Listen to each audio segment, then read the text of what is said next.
Hello guys, as usual, stay home, stay safe, and do Excel chemistry. Alright, so today let's continue our discussion of reaction with non-metals. I think we have talked about hydrogen, we have talked about oxygen, we spoke about halogen, and nitrogen is also done, I hope. And now we should talk about carbon. Yeah, carbon. So with respect to carbon, how the reactions of like alkaline earth metals takes place with carbon. So in fact they form carbides with sulfur sulfides, with carbon carbides. So all the metal on reacting with carbon will form respective metal carbides. We have to heat in electric arc furnace. Very huge amounts of heat is necessary. You have to heat it in electric furnace. So when you heat the metal with the carbon, on heating at high temperatures we get metal carbide. And for this, as usual, we have the exception. That is, who could be the exception out of the elements beryllium, magnesium, calcium, strontium, barium and radium? Who could be the exception? I think you might have answered beryllium, except beryllium. There is also one more method for metal carbide that is formed, that is metal oxide. For metal oxide, if you treat with carbon, that also will give me metal carbide plus carbon monoxide. Okay, so this is another method of preparation or method of to get metal carbide from metal oxide. This also to be heated. Now, very important point with regarding the carbide is this. Let me write the point. Metal carbides are called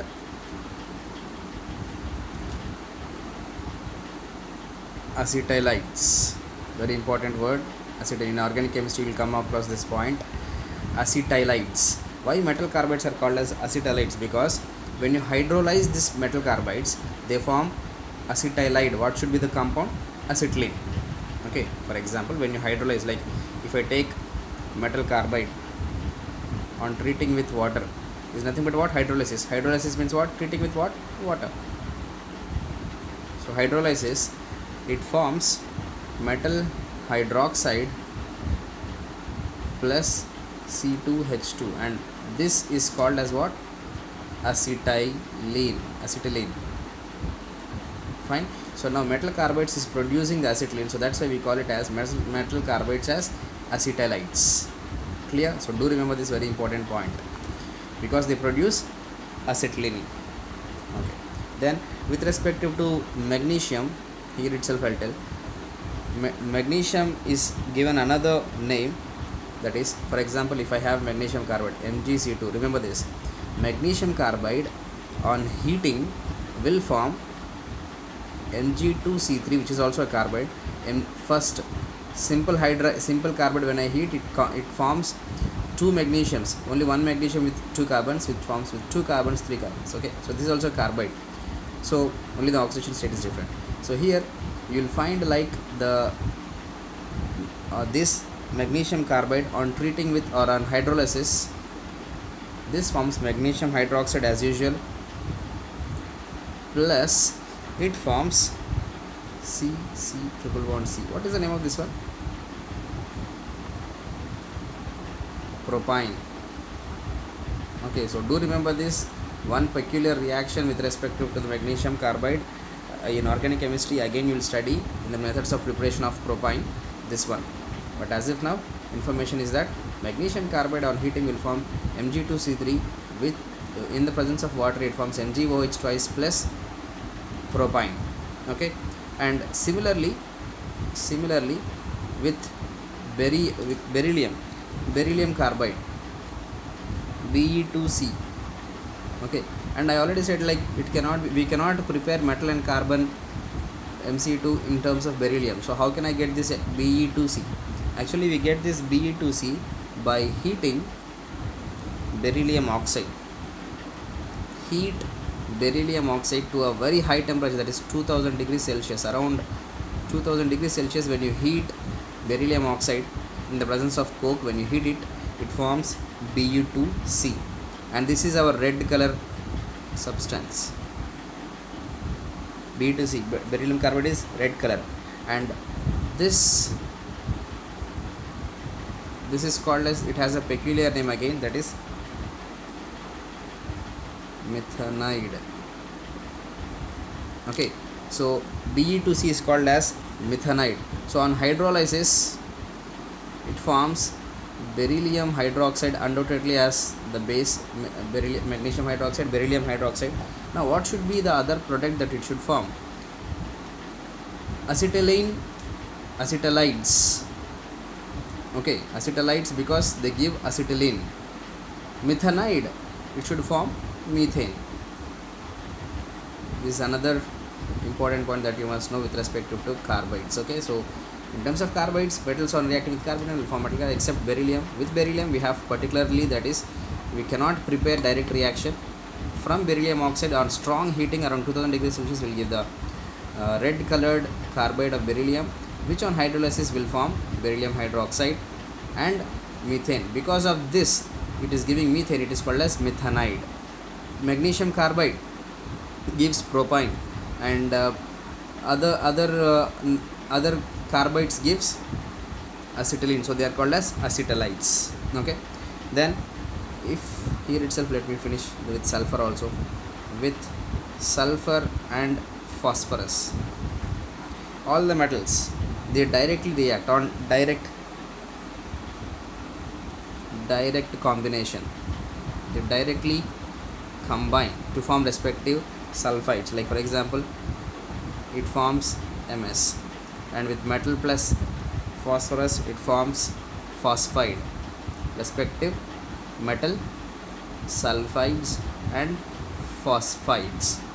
Now only thing that you must know, in fact you knew it already, on hydrolysis of the metal sulfides or metal phosphides, on hydrolysis of metal sulfides, on hydrolysis of metal phosphides, what do you expect they should give? Metal sulfides, when treating with water, it forms, you know it already, that it liberates hydrogen sulfide, and with phosphides it will liberate phosphine. Okay, so this is the only point that you must remember. Okay, so that's all about the reaction with non-metals. Now let's talk about the nature of the oxy salts.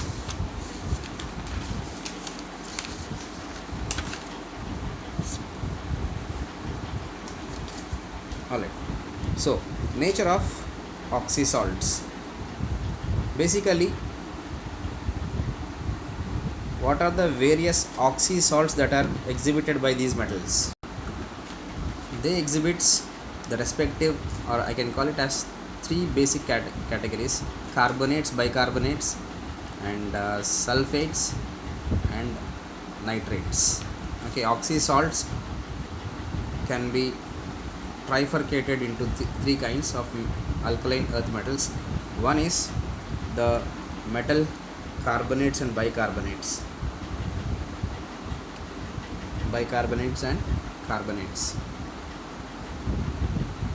where M stands for the metal, and other one, that is sulfates of the formula MsO4 type, and other one is metal nitrates, NO3 plus 2, so minus 1. So these are the three kinds of oxy salts that we basically come across. Now in terms of each one, we have some points to be noted off. So let's begin with, for example, carbonates and bicarbonates.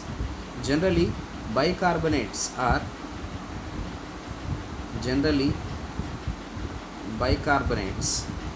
metal bicarbonates are existing in aqueous medium or aqueous form only, not in crystalline state, crystalline solids. Whereas magnesium carbonate, they are insoluble in water. In other words, see, when I say about these fellows are existing in aqueous form only, that means they are soluble soluble in water, that is the meaning.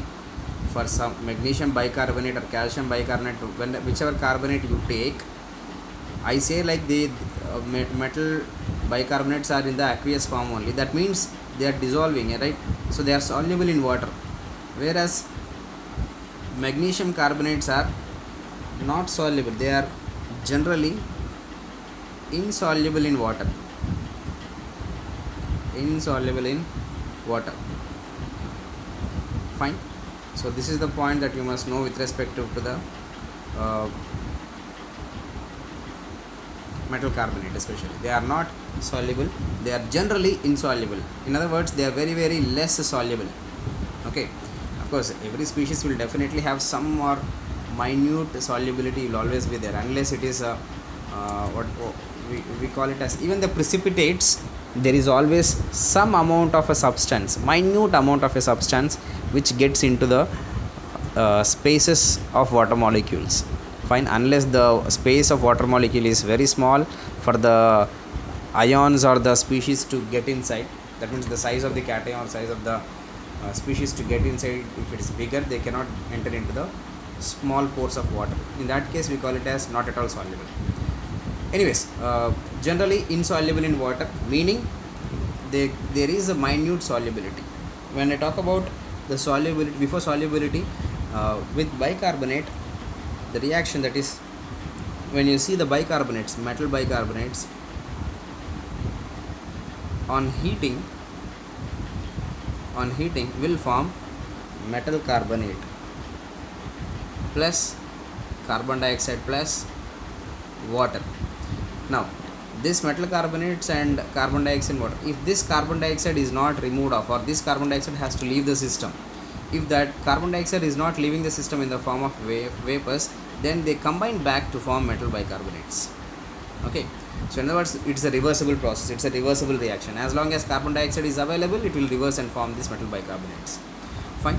So in methods of preparations, we can prepare this way, and immediately we have to release out the carbon dioxide.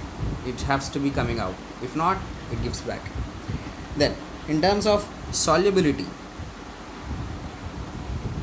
like I was telling, solubility of carbonates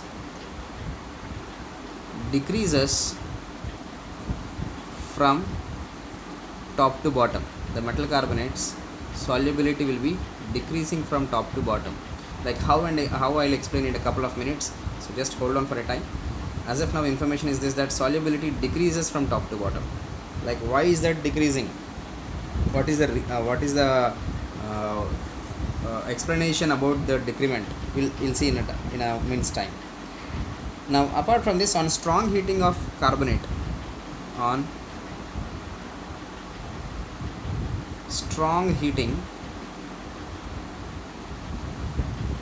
of metal carbonates, what it should form? Metal oxide plus carbon dioxide. If this carbon dioxide is not removed off, then from the moisture it can take this CO2 and H2 and form our metal carbonate, and from metal carbonate, from the moisture it can take and form metal bicarbonate. Okay, so basically on strong heating itself will say like moisture is also not available. That's what on strong heating we see, that metal oxide plus carbon dioxide is released. And one more point is about stability. Stability increases from top to bottom. In other words, that is I can write it like BeCO3 order of stability, then MgCO3 calcium, strontium, barium. So this is the order of stability. Now how can you explain the order of stability? Very simple. There are two reasons. One is the polarization factor, and other one is the ionic factor. As the ionic bond is stronger, then it is more stable. If the bond is weaker, see BeCO3 most likely it is not ionic. Okay, but you find it in other words, I should not say it is not ionic. It is having more like appreciable covalent character. It is ionic, but it has appreciable covalent character. Okay, whereas other fellows, these fellows, they are purely ionic in nature. Now as we move from here to here, the ionic character increases more. So more ionic character means, ionic character is nothing but Be plus 2 CO3 minus 2. So plus 2 minus 2 ions are there, and they are at greater force of attraction. So ionic character, and because of this we can say that stability is increasing. In case of beryllium carbonate, there is a point that I want you to know. Beryllium carbonate, in beryllium carbonate, it exists as, that is Be plus 2 exists as a complex, that is BeH2O taken 4 aqua molecules, or 4 water molecules will be there. This is a complex cation. So nevertheless, it has stability of BeCO3 can be explained because of the complex cation it is forming, and for this the carbonate will be attracted towards this. Okay, so this is a complex cation, and that's how we can say that beryllium carbonate is also little stable, but very very less stable as compared to other ones. Now talking about the metal sulfates and metal nitrates. So these metal sulfates or metal nitrates we can simply prepare by treating with metal oxide plus sulfuric acid. Yes or no? And what do you expect for metal nitrates? Metal oxide plus nitrate, no? So nitric acid, HNO3. In fact, fill the reaction. Sulfuric acid means it forms metal sulfate plus water, and here it forms metal nitrate plus H2O. Okay, so this is how you can find that the metal nitrates and metal sulfates are formed. In fact, there is also another means, that is we can also prepare by metal hydroxides and metal carbonates. By treating the same sulfuric acid, we find the metal sulfates plus water, and here apart from the water we also get carbon dioxide. Okay, same goes here also. Similarly we can prepare this. Okay, just using, instead of sulfuric acid, nitric acid. Then solubility. When you talk about solubility, again here also the same. Solubility decreases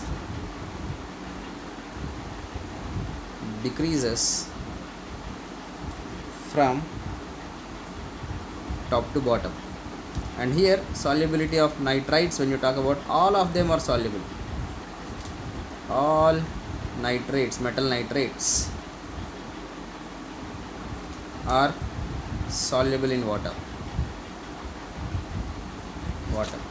Okay, fine. So this is what about the sulfates and nitrates. And barium sulfate, if you talk about the dissolubility, barium sulfate and magnesium sulfate, their solubility is relatively high.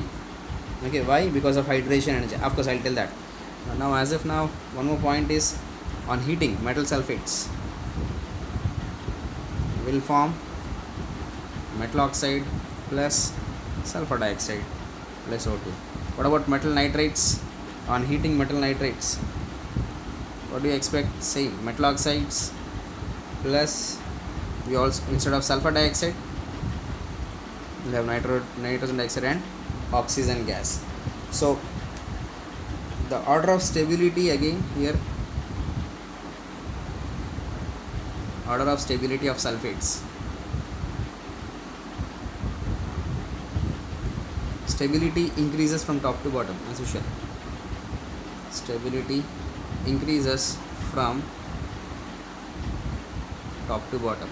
Okay, and order of stability of nitrates also the same, but comparative to this one, this is less stable because they are dissolving. As I said, all nitrates are soluble, no? So they dissolve. And here one important point about beryllium nitrate. Beryllium nitrate on heating around some 120 or 120 to 30, let's say average 125 degrees Celsius, we find basic beryllium nitrate, B4O NO3 taken 6 times. So this is a complex again that you will find on heating barium nitrate around 125 degrees Celsius. We find basic beryllium nitrate. It's a complex compound. Fine. So this is what you need to understand. Just like in the carbonates we have the complex compound of beryllium like this, it is also having complex compound basic beryllium nitrate. So that's all about oxysalts of alkaline earth metals. Then with liquid ammonia, here itself let me finish the other reactions also.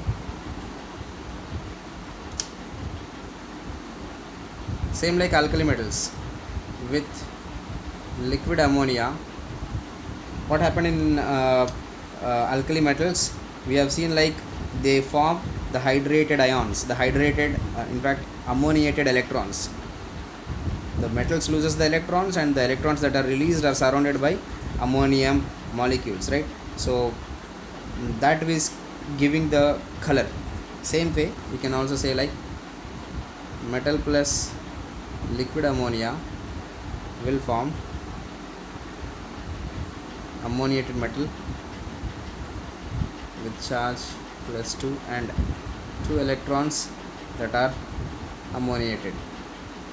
So X and Y, let's say like how many molecules of ammonia you take, that would be the case. And here you can see like this is called as ammoniated electrons. Because of the ammoniated electrons, we see that the dilute solution is bright blue in color. If I take the concentrated solution, then it turns into bronze color.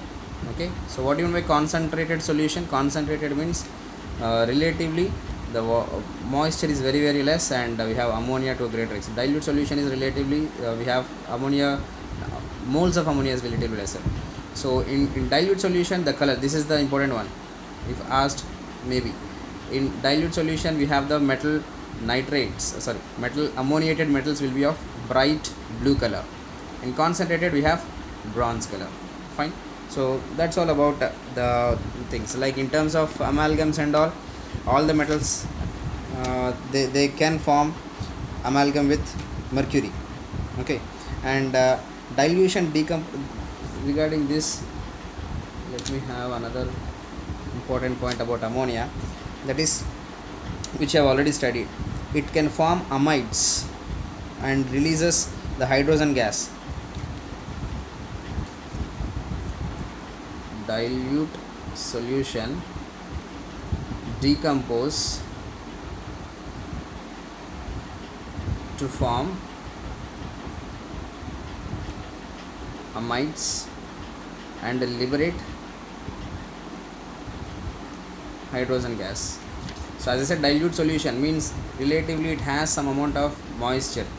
Okay, so in that case what will happen is it reacts and it will slowly decompose into amides. We have seen it already in terms of alkali metals, amide formation, sodium amide, potassium amide. Same way magnesium amides, calcium amides are formed, liberating our hydrogen gas.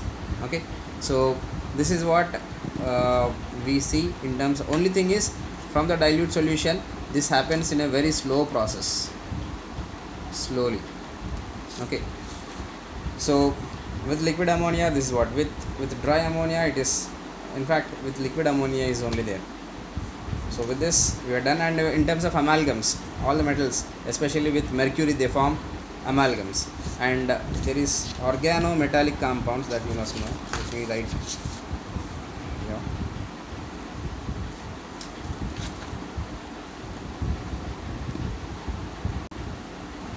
So in terms of organometallic compounds,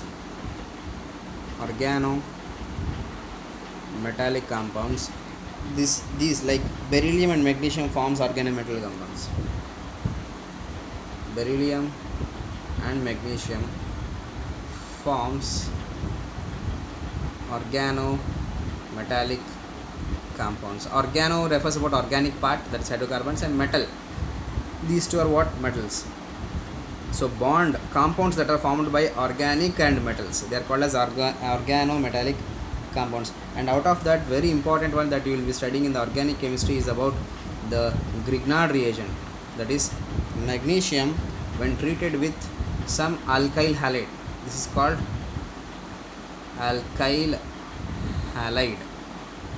Okay, so when treated with Mg plus Rx, X can be any halogen, then we get RMgX.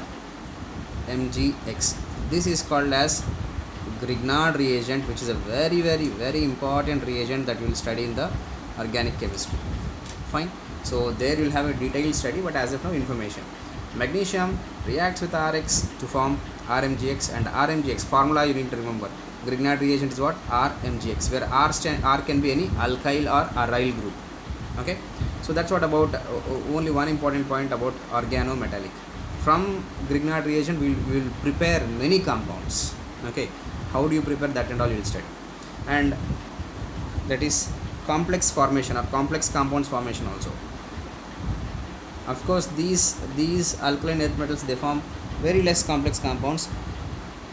Out of all, beryllium will form more complex compounds. Beryllium forms more number of complex compounds, or coordination compounds, both are same. So like BF3, so flow 3, so -1, and BF4 -2, and B just now we have seen with water, tetra aqua. In fact, how do you name them also you will study in the complex compounds chapter. Okay, so till then hold on. Then because of this, like beryllium can form complex compounds, and one important one in terms of beryllium's complex compounds is this BeCl2 dot R2, where R is ether or aldehyde or ketone. Oxygen is donor atom. What is the meaning of this? I have written is, in the complex compounds normally the R group, that is alkyl group, will be donating the electrons to the beryllium to form a bond. Okay, we have primary valency, secondary valency, there is a theory. Okay, and in that theory R group will be donating a pair of electrons to beryllium, and in the R group is nothing but hydrocarbon group, a long hydrocarbon group. So in that, oxygen is the atom which will be donating. In the hydrocarbons we will see like the donor atoms are oxygen, nitrogen, sulfur, various atoms are there. Okay, so basically in our chemistry of organic we will study about the donor atoms as carbon, nitrogen, oxygen, sulfur, phosphorus. So these fellows will be donating the electrons, and halogens. So in the BeCl2R2 molecule, complex molecule, what you observe is the R group, where it contains ether, aldehyde, ketone. Oxygen is the donor atom. Okay, not any other atom. Oxygen is the donor atom. Fine. So that's an information. And lastly, in terms of magnesium, magnesium complex compound is very important. You know, plants are green in color because of what? Biology students, chlorophyll. And why is this chlorophyll green in color? Because of magnesium complex. Okay, green color is what? This is green due to magnesium ions in the complex compound. Okay, same like blood is red in color because of a complex compound formed by iron, Fe+2. Okay, we will talk about that in complex compounds. So as of now, magnesium is present in the complex compound in the form of chlorophyll, and chlorophyll is green in color because of these magnesium ions only, which is forming a complex compound.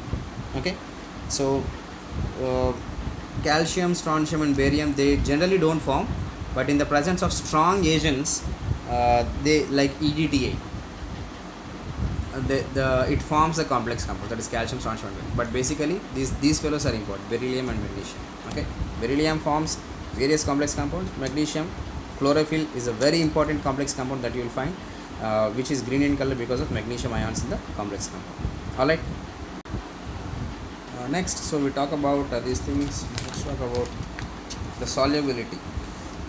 I was telling about the solubility of carbonate, solubility of sulfates, right? So let me make the point here. Solubility of various compounds.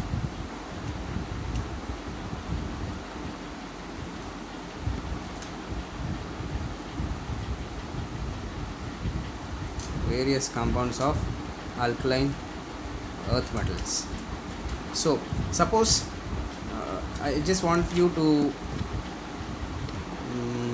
where should I start? Okay, remember this mnemonic: ifoxo, ifoxo, FO HO XO, ifoxo. Okay, ifoxo. Try to remember this ifoxo. What is this? I'll explain it. There is another one which is home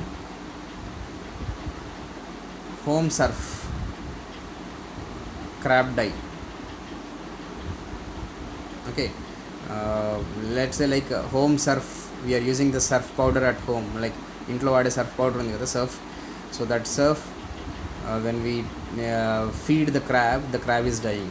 Some mnemonic. Okay, so ifoxo home surf crab dye, just a mnemonic. Okay, if you remember, very good. If not, also no issues. I'll explain it some points here. The important points I wanted you to know is this one. Basically, solubility depends on two factors. We have discussed it already.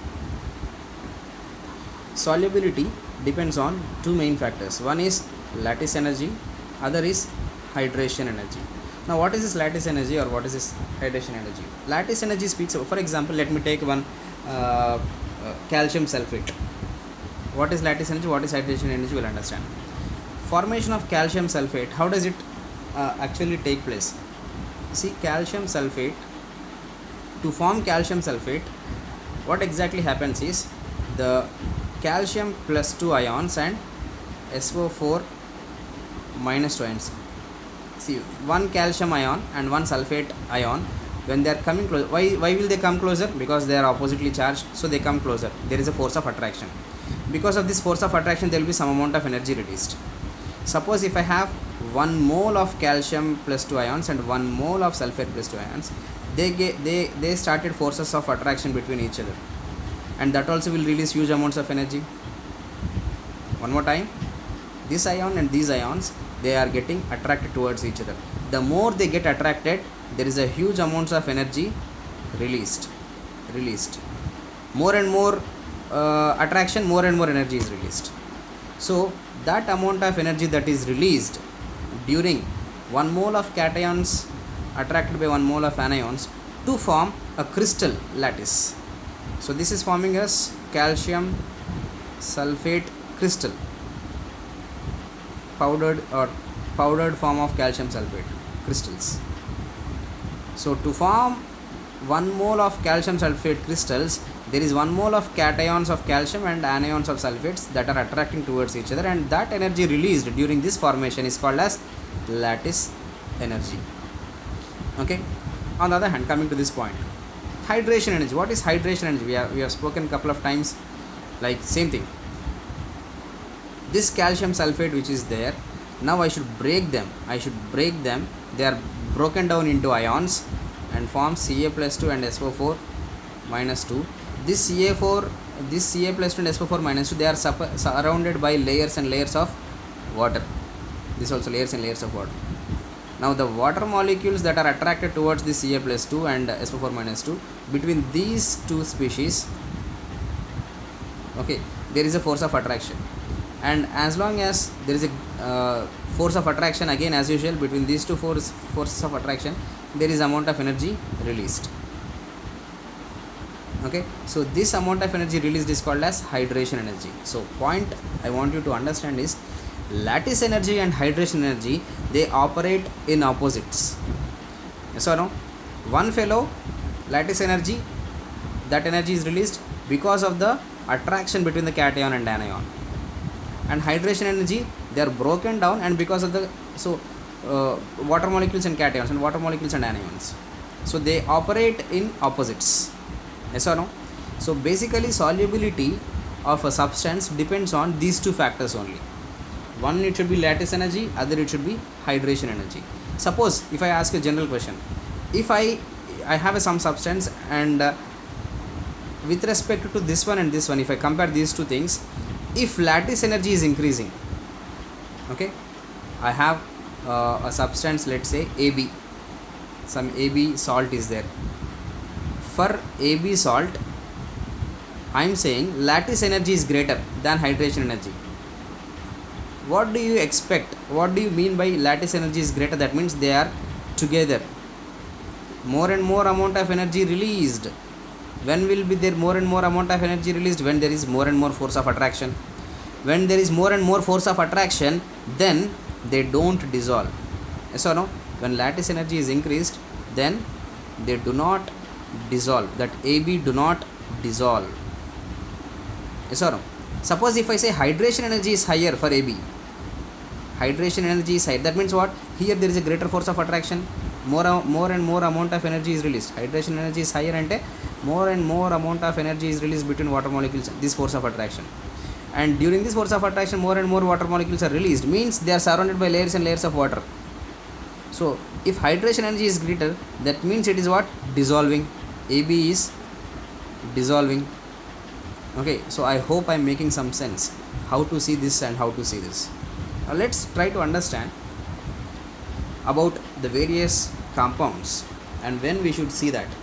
Suppose if I take the calcium sulfate itself, okay, and when I relate the sulfates with other, or let me begin with the fluorides, simple ions, that is F minus, Mg plus 2, Ca plus 2, F minus. Then first let me relate with calcium only, strontium and barium. So these are the anions that F minus, and Ca plus 2, Sr plus 2, Ba plus 2, their charge is same, but you know from top to bottom size is increasing. So this fellow is smaller in size, this fellow is bigger in size. So smaller fellow will attract greater force of attraction, larger fellow will not have that much greater force of attraction. So smaller fellow, greater force of attraction means huge amount, greater force of attraction means huge amounts is released, huge amount of energy is released. So when more and more amount of energy is released, that means lattice energy is high. If lattice energy is high, then will the substance dissolve? No, they don't dissolve. Yes or no? So in other words, I can say that solubility of these fellows, solubility of metal fluorides, I can say like the fluorides is increasing. This fellow don't dissolve, and this fellow weaker force of attraction, not as in the case of this one, less force only, less force of attraction. If less force of attraction, less amount of energy released. If less amount of energy is released, then they are tentatively more dissolvable than Ca plus 2. So this is dissolved, this is not dissolved, this is dissolving. So I can say solubility of F minus increases. Yes or no? Same with the explanation of hydroxides and all. See, basically the point is F minus is smaller in size, so that's why lattice energy will be the deciding factor. But if I have the anion very big in size, then the hydration energy will become the deciding factor. For example, if I talk about, let's say, sulfates or carbonates. Carbonate is like this, O minus, and in sulfates also SO4, right? So O minus. So these species are larger anions, larger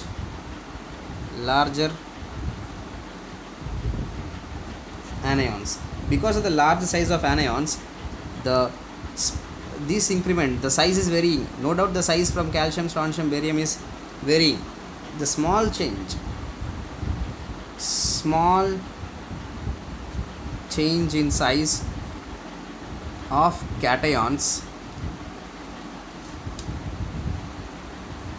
from calcium to barium will not be affected much. There is, with respect to the big fellow sized, this increment or this change in the size of these fellows is not affected much, or that will not be deciding. In other words, lattice energy change cannot be the deciding factor, and it is saying like it is lattice energy is almost same when the anion parts are carbonates and sulfates and all. Okay, so the lattice energy change is almost same for calcium sulfate or calcium carbonate, lithium sulfate, sorry, not lithium, that is magnesium sulfate, calcium sulfate, then strontium sulfate, barium sulfate. For all these fellows, the lattice energy is almost all same, so I cannot decide by lattice. Now comes the hydration energy. So hydration energy is deciding factor, DF. Who is the deciding factor? Hydration energy. Now again you think in terms of CaSO4, SrSO4, barium SO4. In these three cases, as the size is not mattering, now sulfate ions SO4 minus 2, SO4 minus so there is more and more hydration energy. Fine. So because of the hydration energy, you will find that the hydration energy is more in this case. In this case, hydration energy is lesser. So hydration energy is decreasing from top to bottom, and hydration energy, if it is decreasing, if increasing we say that it is dissolving. If it is decreasing, then if hydration energy is decreasing, then we will see that the solubility is not happening. Yes or no? If hydration energy is decreasing, then solubility is less, or you can say the compounds are becoming insoluble. Okay, so this is what actually understanding between lattice energy and hydration energy relation. Now bottom line, I am coming to the straight away the bottom line. If you have understood, very good. Very important question is this: solubility of fluorides, hydroxides, oxalates increases from calcium to barium. Fluorides of calcium, fluorides of strontium, fluorides of barium, if you compare, the solubility will increase. And if I talk about the home is nothing but a mnemonic for chromates, not surf, sulfates, crab, not crab, carbonates will decrease. Okay, one more time, one last time. Isohoxo means increases. What increases? The solubility of metal fluorides increases from top to bottom.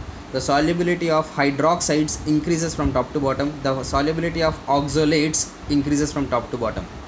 Similarly, home, surf, crab, di, D for decreasing. Home is nothing but mnemonic for chromates. Surf is the mnemonic for sulfates. Crab or carbonates.